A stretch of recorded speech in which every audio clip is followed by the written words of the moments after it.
on the line with us, our guest for this few minutes session, our good friend, Admiral James Ace Lyons, for our end of the year wrap up on the John Fredericks Radio Network with Colonel Mike. Admiral, good morning, sir. How are you? Good morning, Colonel Mike, to you and your listeners. I hope you had a very Merry Christmas. Oh, it was very, very merry, sir. In fact, our president kept saying Merry Christmas, so I was saying Merry Christmas every time he said that. Wasn't that a nice idea? Absolutely. Sir, it's thank you for calling in once again. It's the end of the year. We're down to the wrap-up. It's the 28th of the month, a couple of more days till 2018. We just had your good friend, Dr. Rick Fisher, on with us, speaking about the peninsula, North Korea, China. And I would hope that you can contribute on some world events, world affairs, what you see coming in 2018. But first, I'd like to start, sir, with, being this year coming to an end. It's been over a year now with this Russian dossier. Nothing there. They can't find anything on Hillary Clinton either. But as you know, we have a deep state, and it's becoming deeper. We have a senator in Virginia, Mark Warner, who believes that there's something with this Russia investigation. They haven't, they're basically what it is the old, back in his, I guess in the 60s or the 70s, they would have called this an FBI frame-up. Give us your take, Admiral, on this Russian deal. Well, I did my last op-ed on this was called The Great Diversion. That's what this Russian collusion and the dossier is all about. It's to divert the American public's attention from the crimes that were committed by the Obama administration and Hillary when she was Secretary of State. Starting with the Uranium One deal and Fast and Furious, the Clinton Foundation, and it goes on and on. That's what this is all about. It's diverting the American public's attention from the actual crimes that were committed during the Obama administration. Admiral, the American people, and I think a majority of the American people, believe that the FBI is a good organization. And we probably have a lot of good people within the organization. However, these political appointees and these top echelon guys, as far as I'm concerned, there's nothing platinum or Tiffany about them.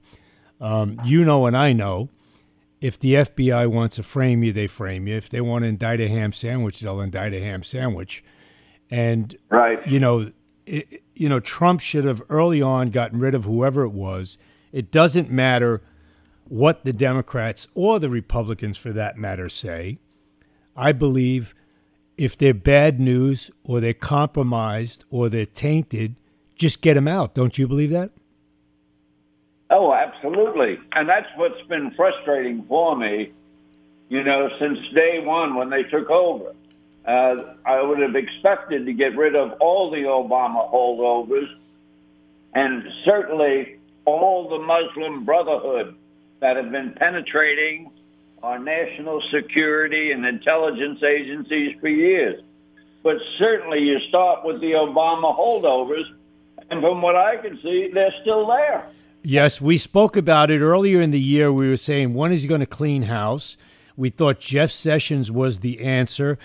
We're starting to believe, I think most of us are starting to believe, when he recused himself, he should have told Trump, before he recused himself, he should have told Trump, I'm compromised as well. Okay? It's just like this thing with Roy Moore. I like to give everybody the benefit of the doubt. These are allegations. There's nothing in stone, written in stone. However, okay, Roy Moore, you lost, whether you lost by one vote, 1,600 or 16,000. Let's get on with life. Yep. The Democrats did what they did best. They pulled all stops out. They said, we got to win it, just like Virginia, with Ralph Northam. And, yep. I don't care how anybody wants to frame this, but the country's polarized. Black people came out for the Democrat in Virginia. They came out for the Democrat in Alabama, and it was a race card issue, which is basically their playbook. It's a race card issue. Okay, so if Trump doesn't move swiftly, and Trump doesn't move efficiently, we have so many other problems out there. We have so much on the plate out there, Admiral. Just speaking with Rick, what we have in China, what we have with, and we don't want to get into detail, but North Korea and China, these are big problems. We don't need this fake Russian dossier. There's nothing there. Oh, I couldn't agree more. And again, the only Russian collusion with our election was with the Hillary campaign and the DNC. That's where the Russian collusion is. And of course, you don't see Mueller investigating that. And I got to say, Mueller never should have been appointed in the first place. And how Rosenstein got appointed as the deputy, I'll never understand. They were both complicit in the Uranium One cover-up deal that cost us 20% of our scarce uranium deposits. Admiral, could that ever be... Rosenstein was the U.S. attorney in Maryland, and of course Mueller at that time was the head of the FBI. They could have brought the money laundering, the fraud, the RICO charges in 2010 against the Rostatom agent that was in Maryland, and they didn't do it because if they did it at that time, it would have killed the Uranium One deal. They kept the investigation open for another 4 years before they cut a sweetheart deal with this Russian agent. Why both of them are still there, I'll never understand. Admiral, I was thinking back a while back, how come he didn't appoint Rudy Giuliani? Rudy Giuliani's a professional professor on this RICO stuff. And there is RICO all over this. However, for some reason or another, Trump has some bad advisors. I mean, really bad advisors around him. He has bad. I don't know who keeps advising him on these appointments. I just don't understand it. Good guy. And this guy, Ray, who they just appointed as the head of the FBI, when he was testifying before Congress, as I said in my op-ed, I thought it was Eric Holder testifying. How is it that we can win an election and then we can lose? You win to lose. The Republicans don't understand that they actually won. It's comatose. You know what the problem is, Admiral? I think, and you know it, so many of these people in both parties up on the Hill are compromised, and you'll have to agree with me. Oh, yeah. They're so compromised. The corruption goes so deep. It's really it should be alarming to every thinking American. My goodness, I never in my wildest dreams would have thought of the corruption that went as deep as it did in the FBI and the Department of Justice. And this is supposed to be the premier agency. Exactly. This is the premier agency. So you can imagine the AAA agency, the one that's like 3 steps below. What's going on over there, right?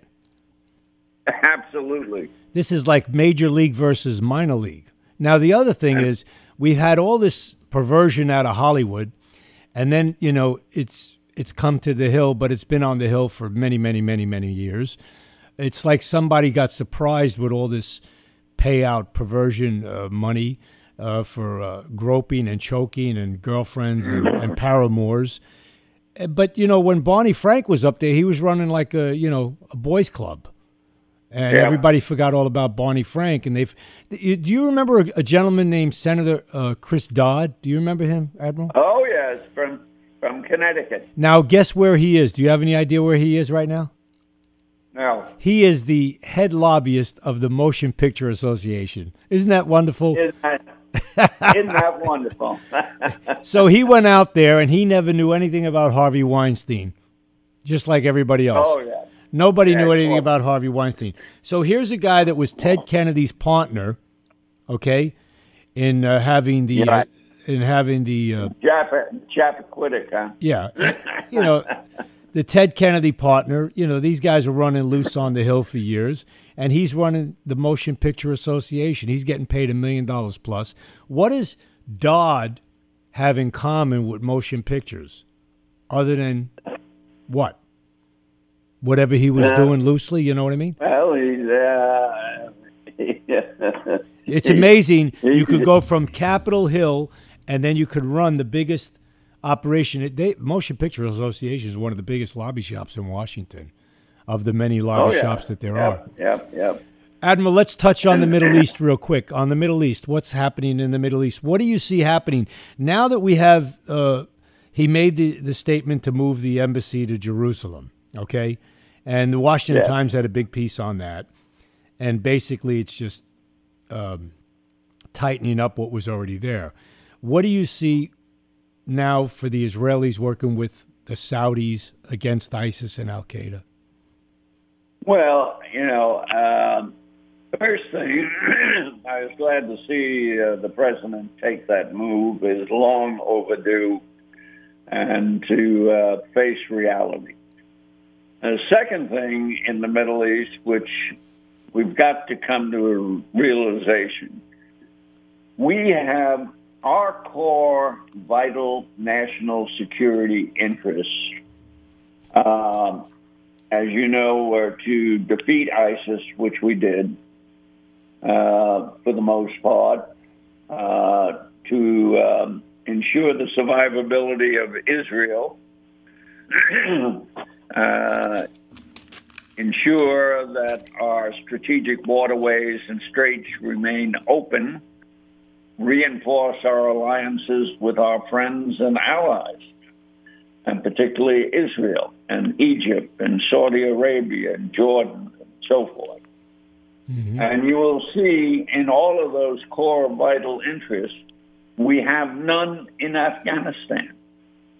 So why are we continuing to waste our national treasure in a country, in a tribal country that has a corrupt government? And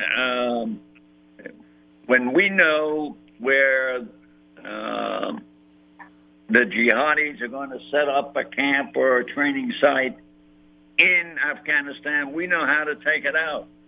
Mm-hmm. It's really got to be Pakistan and India's problem. It should not be our problem, and we should not be wasting one more American life there. Admiral, I have said for years, and I'm going to say it again, I think we're there because the drug money is so huge.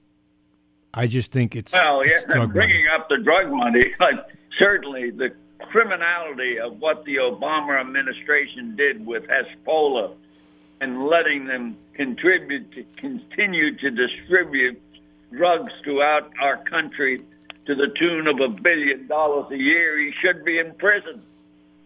Yet he's on the BBC with, what is that, Prince Harry? The redhead. This is amazing. You have an ex-president going around talking about social media and so on. But I agree. The Middle East, we have big problems. Rick said we have big problems on the peninsula. And there's people leaking stuff in the media stating that Trump's going to react by February, which I think, if it's true or not true, it shouldn't even be in the media. Well, you never telegraph what you're going to do. You've got to keep your enemies off balance, and you must retain the initiative. Well, that's what China does. China's doing that right now. Well, that's all our reaction. All we're doing in the Western Pacific is reacting to what China and North Korea and Russia are doing. You know, if it wasn't for China, there would never be a North Korean nuclear program. You're right. Absolutely. So, you got to face facts. And the Iranians. And if it wasn't for the Iranians are involved in that too. Oh, of course. North Korea is their off-site laboratory. Mm-hmm. And, of course, we have unconfirmed reports that North Korea covertly shipped 3 nuclear warheads to Iran. Wow.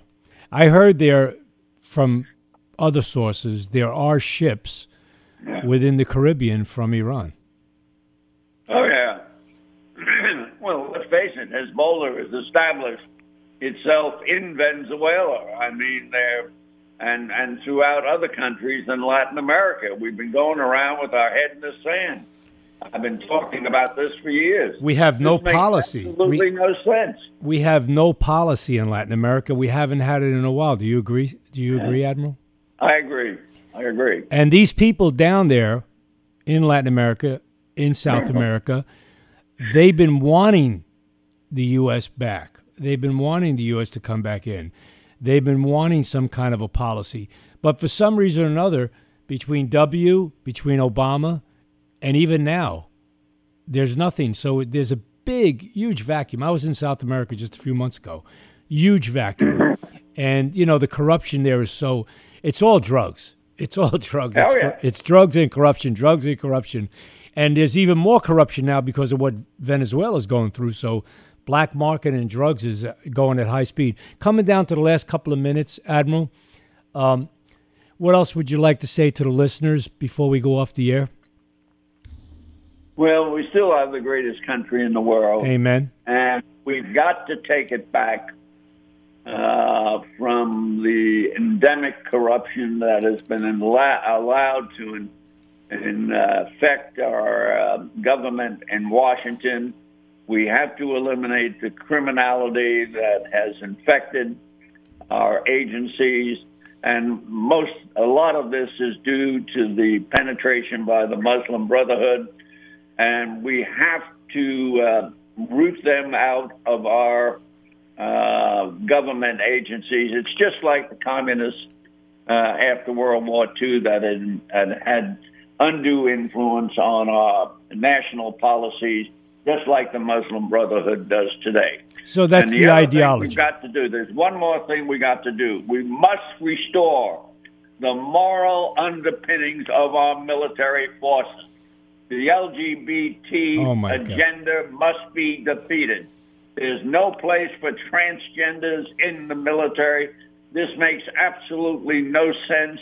They're mentally unstable, and that's not what you want in the military, regardless of what these leftist judges are trying to do and usurp the prerogatives of the Commander-in-Chief, President Trump. Well, Admiral Lyons, it's always a pleasure to have you on. We want to wish you a very happy New Year. Thank you for coming back on the John Fredericks Radio Network.